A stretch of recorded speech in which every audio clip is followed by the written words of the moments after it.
How to transcribe on Happy Scribe. So first, go to Happy Scribe and then just open up your account. Next is you can just click on create here at the top top right. Click on transcript.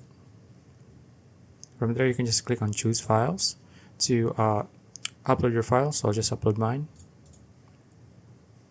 And then after that, just wait for it to finish downloading.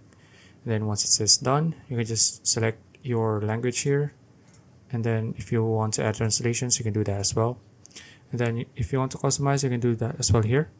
And then you can choose whether you want to transcribe it using human-made or machine-generated.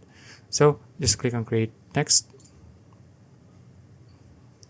And then Happy Scribe will start transcribing your file. Okay. Now let's just wait. Okay. Now once this is done, you can just click open up your recording here to see the transcript. As you can see, my file has been transcribed. Okay, so that's it. If you found this video useful, please like and subscribe for videos like this. See you in the next one.